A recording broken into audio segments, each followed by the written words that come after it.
Question number 6 देखेंगे आज admission of partner chapter का।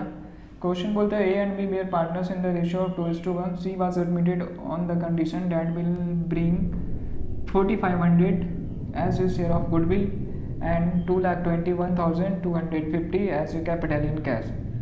मतलब यहाँ पे ए और बी दो पार्टनर है, ए और बी दो पार्टनर है, दोनों का रेशियो क्या है तो 2:1 यानी कि 2/3 और 1/3। बोलता है she is admitted as new partner, मतलब यहाँ पे सी को सी बिजनेस में इंटर कर रहा है, ठीक है, न्यू पार्टनर के तौर पे। और क्या बोला गया है, कंडीशन इसमें बोला गया condition that will bring 4500 as his share of goodwill, मतलब इसको गुडविल का कितना पैसा लाना होता है 4500, ठीक है। और बोलते हैं कैपिटल का उसको भी लाना होता है कितना 2,21,250 कैश में दोनों फॉर 1/3 शेयर, यानी कि इसको जो प्रॉफिट होगा उसको 1/3 शेयर दिया जाएगा। At the date of admission the balance sheet was follow, यानी कि जब सी इंटर कर रहा था बिजनेस में तो उस टाइम ए और बी दोनों का बैलेंस शीट दे रखा है, ठीक है। तो बैलेंस शीट में क्रेडिटर्स है और इसके अंदर एक चीज़ न्यू देखने को मिल रहा है इस क्वेश्चन के अंदर, यहाँ पे एक इन्वेस्टमेंट फ्लक्चुएशन फंड है 30,000 का, ठीक है। बाकी सब तो वही चीज़ है, कुछ अलग दिया नहीं गया है। प्लांट एंड मशीनरी है, एसेट्स तरफ में फर्नीचर है, इन्वेस्टमेंट है, स्टॉक डेटर्स और कैश है। आगे में जो लाइन बोलता है following things were agreed at the time of admission, यानी कि जब एडमिशन हुआ था सी का बिजनेस में तो उस टाइम क्या हुआ, फर्स्ट लाइन में बोलता है stock is to be decrease by 15,000, यानी कि स्टॉक क्या हो रहा है डिक्रीज हो रहा है, मतलब कम जा रहा है, कितने से तो 15,000 से। सेकेंड पॉइंट में बोलता है machinery is to be depreciate by 8%, यानी कि मशीन भी क्या हो रहा है डिप्रिशिएट हो रहा है, यानी कि वो भी कम जा रहा है उसका वैल्यू कितना 8%। एंड फर्नीचर बाई 13% और ऑलरेडी और क्या हो रहा है फर्नीचर भी क्या हो रहा है रिड्यूस हो रहा है 13% से। थर्ड पॉइंट में बोलता है provision for doubtful debts is to be maintain 4350, और क्या करना है जो यहाँ पे डेटर्स हमारा बैलेंस शीट में दे रखा है उसमें से क्या करना है हमको प्रोविजन बनाना है। प्रोविजन का मतलब अनुमान लगाना है कि हमको डेटर्स से 4350 का पैसा नहीं मिलने वाला है, ठीक है, यानी कि डेटर हमारा क्या हो जाएगा कम हो जाएगा। उसके बाद जो लास्ट लाइन बोलता है investment is to be increases by 3750, यानी कि जो हमारे पास पहले से जो इन्वेस्टमेंट पड़ा हुआ था वो क्या हो रहा है इंक्रीज हो रहा है, बढ़ जा रहा है उसका वैल्यू। तो यहाँ पे देखा जाए तो जितना भी असेट्स है सबका दाम क्या हो रहा है, सबका वैल्यू क्या हो रहा है रिड्यूस हो रहा है, सिर्फ इन्वेस्टमेंट को छोड़कर। इन्वेस्टमेंट सिर्फ क्या हो रहा है इंक्रीज हो रहा है, कितने रुपये से तो 3750 से। आगे में बोलता है you are required to prepare revaluation account, capital account and balance sheet. तो क्या करेंगे हम इसका जनरल एंट्री कर लेंगे था, उसके बाद जनरल एंट्री करने के बाद रिवैल्यूएशन अकाउंट बनाना आसान हो जाएगा। हम देख लेंगे इसका जनरल एंट्री भी पहले। तो जनरल एंट्री क्या करेंगे, जनरल एंट्री क्या करेंगे तो यहाँ पे सी बिजनेस में आ रहा है तो सी को कैश लाना है, तो सी बिजनेस में कैश लेकर आएगा, किसका गुडविल का लाएगा 4500 और कैपिटल का लाएगा 2,21,250। तो यहाँ पे क्या लिखेंगे सी कैपिटल अकाउंट,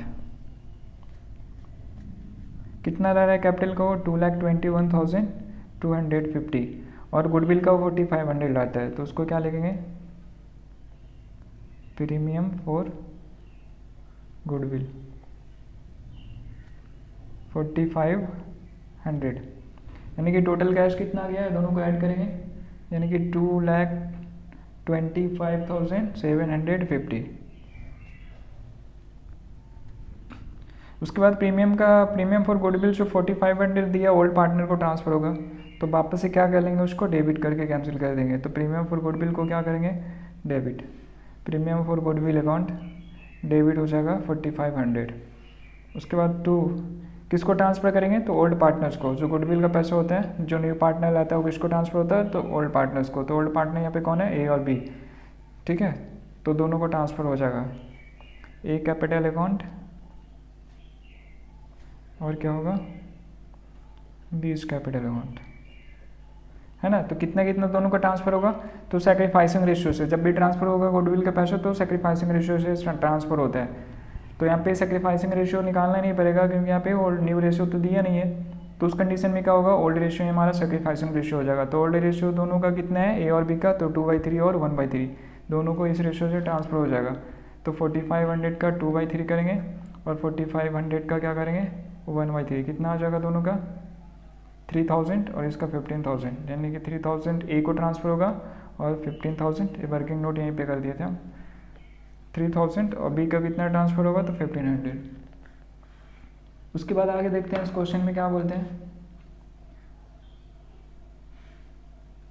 आगे ही बोला है स्टॉक टू बी डिक्रीजेस 15,000, मतलब यहाँ पे स्टॉक क्या हो रहा है, स्टॉक है क्या तो एसेट्स है, और एसेट्स का अगर वैल्यू डिक्रीज होता है, कम होता है, तो हम क्या करते हैं उसको क्रेडिट करते हैं। तो यहाँ पे स्टॉक को कहाँ करेंगे, क्या करेंगे, क्रेडिट करेंगे। तो स्टॉक अकाउंट कितने रुपये से, तो 15,000, 15,000 रुपये से क्या हो रहा है, कम हो जा रहा है, तो यहाँ पे क्रेडिट में लिखें टू स्टॉक अकाउंट 15,000, 15,000। उसके बाद सेकंड लाइन देखेंगे, तो सेकंड लाइन में क्या बोलता है, तो machinery is to be depreciated by 8% and furniture by 13%, यानी कि भी दोनों जो एसेट्स है दोनों का वैल्यू कम हो रहा है। मशीन है वो कितना से कम हो रहा है, तो 8% से डिक्रीज हो रहा है, कम जा रहा है, और फर्नीचर वो 13% से कम जा रहा है। तो यहाँ पे क्या करेंगे, टू, दोनों का वैल्यू कम जा रहा है, तो दोनों को क्या करेंगे, क्रेडिट में लिखेंगे, क्यों, क्योंकि एसेट्स है। तो यहाँ पे टू मशीन अकाउंट हो जाएगा, और क्या होगा, to furniture account, furniture account. तो कितना यहाँ पे अमाउंट होगा, तो देखेंगे मशीन है कितने का, पहले से कितना का था, तो बैलेंस शीट में देख लेंगे। तो बैलेंस शीट में दिख रहे हैं, तो प्लांट एंड मशीनरी कितने का दिया हुआ, 187,500, 187,500, ठीक है। कितना उसमें कम जा रहा है, तो 8%। तो क्या करेंगे, उसका 8% निकालेंगे, मल्टीप्लाई बाई 8 डिवाइड बाई कितना, 100, यानी कि 15,000, 15,000 रुपये से क्या हो रहा है, मशीन कम जा रहा है। तो यहाँ पे क्या करेंगे, 15,000 लिखेंगे। उसके बाद बोलता है फर्नीचर बाई 13%, फर्नीचर कितने से कम रहा है, तो 13% से फर्नीचर कम रहा है, ठीक है। तो फर्नीचर देखेंगे बैलेंस शीट में है कितने का, तो फर्नीचर बैलेंस शीट में कितना है, 30,000 का है, कितने का है, 30,000 का। क्या करेंगे उसमें, तो उसका 13% क्या हो रहा है, कम जा रहा है ना, तो 13% निकालेंगे, कितना आ जा रहा है, 3900, यानी कि ये फर्नीचर जो है वो 3900 से क्या हो रहा है, कम जा रहा है उसका वैल्यू, ठीक है। उसके बाद जो थर्ड लाइन बोलता है provision for doubtful debts is to be made for 4350, provision है क्या चीज़, तो जो हमारे पास डेटर्स है उसमें कुछ अनुमान लगाते हैं। प्रोविजन का मतलब होता है अनुमान लगाना, यानी कि जो हमारे पास डेटर है, देनदार है 55,500 का, तो हमको ऐसा लग रहा है कि जो हमारे पास डेटर है वो पूरा का पूरा पैसा नहीं देंगे, है ना, उसमें 4,350 रुपीज़ नहीं मिलेगा हमें डेटा से, ऐसा हमको अनुमान लग रहा है। तो क्या करेंगे, कम कर देंगे, पहले हम उसको क्या करते हैं, प्रोविजन बना लेते हैं, ठीक है। तो यहाँ पे डेटर जब प्रोविजन बनाएंगे तो डेटर हमारा क्या हो जाएगा, कम हो जाएगा, ठीक है। तो डेटर एसेट्स है, ये भी कम होगा, तो क्या चल जाएगा, ट्रांसफर हो जाएगा क्रेडिट में। तो डेटर्स को क्रेडिट में लिखेंगे, या तो इसको प्रोविजन फॉर डेटर्स लिख सकते हैं, या फिर सिर्फ डेटर्स में लिख सकते हैं, प्रोविजन फॉर डाउटफुल डेब्ट्स लिख देते हैं शॉर्ट। तो यहाँ प्रोविजन फॉर डाउटफुल डेब्ट्स हो जाएगा कितना, 4350। उसके बाद जो लास्ट लाइन बोलता है investment is to be increases by 3750, यानी कि इन्वेस्टमेंट यहाँ पे क्या हो रहा है, इंक्रीज हो रहा है। ये सारा जो असेट्स था सब डिक्रीज हो रहा है, यहाँ पे एक चीज़ दिया जो दिया हुआ है इन्वेस्टमेंट वो सिर्फ इंक्रीज हो रहा है, तो उसको अलग एंट्री करेंगे। तो इन्वेस्टमेंट क्या ट्रांसफर होगा, तो डेबिट में, क्यों, क्योंकि ये एसेट्स है और इसका वैल्यू इंक्रीज होता है तो हम डेबिट करते हैं। तो इन्वेस्टमेंट अकाउंट क्या हो जाएगा, डेबिट। तो इन्वेस्टमेंट अकाउंट क्या हो जाएगा, डेबिट। कितने रुपये से इंक्रीज कर रहा है, तो 3750 से, तो 3750 कंप्लीट है। और तो कुछ दिया नहीं क्वेश्चन के अंदर। अब क्या करेंगे, ये सभी क्या है, क्रेडिट है, तो इसका डेबिट में कुछ भी नहीं है, तो डेबिट में क्या करेंगे, रिवैल्यूएशन अकाउंट लिख लेंगे, रिवैल्यूएशन अकाउंट डेबिट। कितना हो जाएगा, सबको ऐड कर लेते हैं, 15,000, उसके बाद फिर 15,000 है प्लस 3900, उसके बाद 4350, यानी कि 38250। ये भी डेबिट इन्वेस्टमेंट, तो इसका क्रेडिट साइड में कुछ नहीं है, तो क्रेडिट में क्या करेंगे, रिवैल्यूएशन लिख लेंगे, रिवैल्यूएशन अकाउंट कितना, 3750। उसके बाद देखेंगे तो रिवैल्यूएशन करने पे क्या हुआ, तो हमारा ये डेबिट, रिवैल्यूएशन यहाँ पे डेबिट में है 38250 से, यानी कि लॉस है। रिवैल्यूएशन करने पे क्या हुआ, 38,250 का लॉस हुआ, और यहाँ पे रिवैल्यूएशन क्रेडिट में है 3750, यानी कि प्रॉफिट हुआ 3750। तो देखा जाए तो प्रॉफिट कम और लॉस ज़्यादा हुआ है, यानी अल्टीमेटली हमारा बिजनेस क्या हुआ, लॉस में ही गया। तो 37250 माइनस क्या हुआ, 3750, यानी कि क्या हुआ, 34,500 से क्या हुआ, लॉस हुआ। रिवैल्यूएशन को। तो देखेंगे यहाँ पे कम क्या है, रिवैल्यूएशन अकाउंट डेबिट में तो अमाउंट ज़्यादा है, यहाँ पे रिवैल्यूएशन का क्रेडिट में अमाउंट कम है, तो जिधर कम रहेगा उधर ही लिखेंगे। तो यहाँ पे क्या करेंगे, कम है रिवैल्यूएशन क्रेडिट में, तो क्रेडिट में लिख देते हैं रिवैल्यूएशन अकाउंट 3450। और ऐसे भी लॉस है बिजनेस का, तो लॉस क्या होता है, क्रेडिट में लिखेंगे यहाँ पे, ताकि वो पार्टनर्स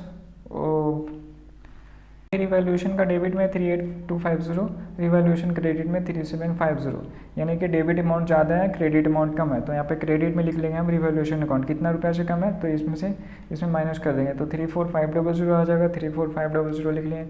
और डेबिट में क्या होगा, तो डेबिट में ए और बी हो जाएगा, ओल्ड पार्टनर्स, तो ए और बी कैपिटल अकाउंट क्या करेंगे, डेबिट कर देंगे। ए कैपिटल अकाउंट और बी कैपिटल अकाउंट दोनों क्या हो जाएगा, डेबिट, है ना। अमाउंट क्या होगा दोनों का, तो ओल्ड रेशियो होगा 34500 का 2/3 और 1/3। 34500 का लॉस है ना, तो किस ए और बी है, दोनों का क्या रेशियो दिया है, ओल्ड रेशियो, तो 2/3 और 1/3। तो रिवैल्यूएशन का जो भी प्रॉफिट या लॉस होता है वो ओल्ड रेशियो से हम डिस्ट्रीब्यूट करते हैं। तो ओल्ड रेशियो दोनों का यहाँ पे दे रखा है 2/3 और 1/3।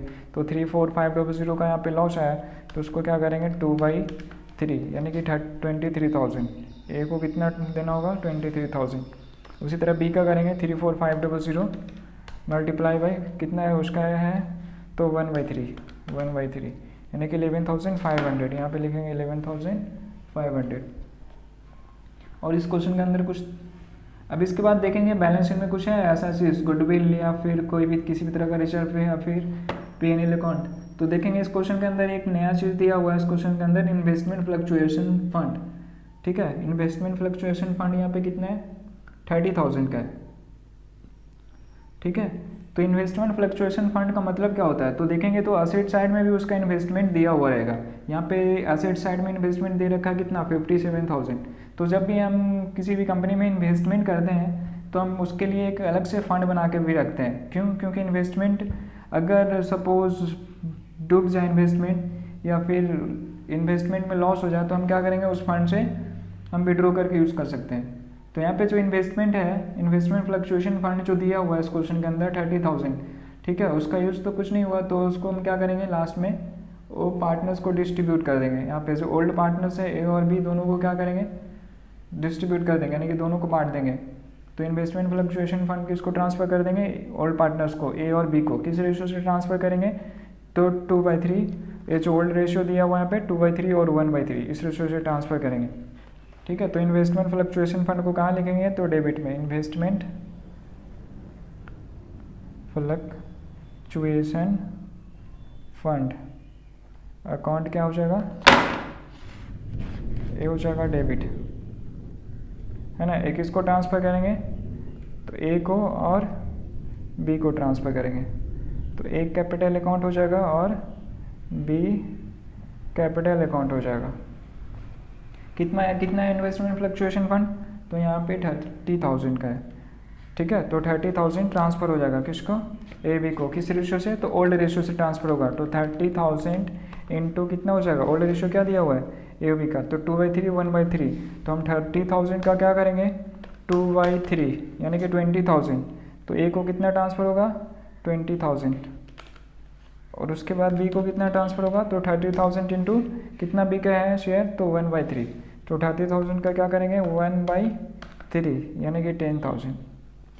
यानी कि जो इन्वेस्टमेंट फ्लक्चुएशन फंड यहाँ पे था 30,000 का बैलेंस शीट में, उसको ट्रांसफ़र कर दिए ओल्ड पार्टनर्स को, ए और बी को। कितना, तो 20,000 और 30,000। और भी इस क्वेश्चन के अंदर कुछ नहीं दिए रखा है, कंप्लीट हो चुका हमारा जर्नल एंट्री। अब क्या करेंगे, इसका रिवैल्यूएशन अकाउंट बनाने बोला गया इस क्वेश्चन के अंदर। तो सिंपल सा रिवैल्यूएशन अकाउंट है, रिवैल्यूएशन अकाउंट, रिवैल्यूएशन में अकाउंट बना लेंगे इसका।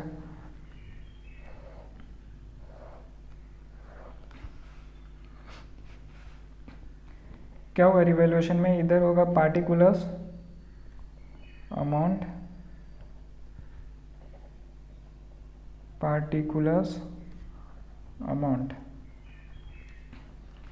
ठीक है। तो देखेंगे रिवैल्यूएशन अकाउंट बनाने के लिए हम जनरल एंट्री देखते हैं यहाँ पे। तो कहाँ पे रिवैल्यूएशन है, पहला एंट्री के अंदर रिवैल्यूएशन नहीं दिख रहा है, सेकंड एंट्री में भी रिवैल्यूएशन नहीं है, थर्ड एंट्री में हमको रिवैल्यूएशन दिख रहा है। किस तरफ रिवैल्यूएशन है, तो डेबिट साइड में रिवैल्यूएशन अकाउंट है। ठीक है, तो हमको रिवैल्यूएशन अकाउंट का डेबिट साइड में पोस्टिंग करना होगा। इधर डेबिट होता है, डेबिट साइड में पोस्टिंग करना होगा। क्या पोस्टिंग करेंगे, तो ये जितना भी क्रेडिट में आइटम दिख रहा है वो सबको यहाँ पे लिखना होगा। ठीक है, क्या क्या है, टू स्टॉक 15,000 का है, उसके बाद टू मशीनरी है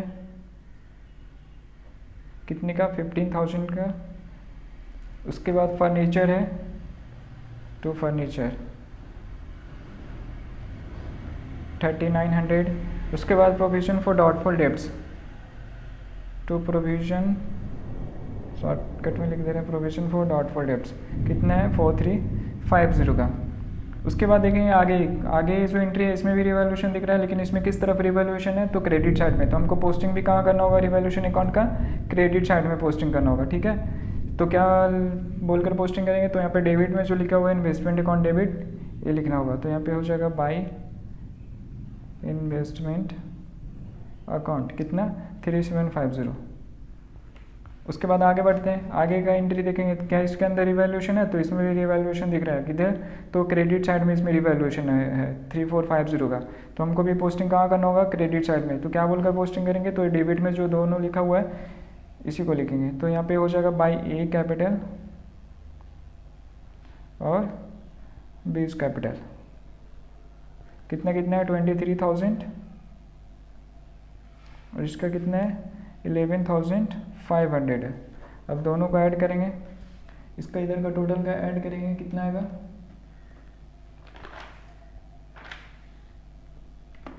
देख लेते हैं इसको ऐड करके।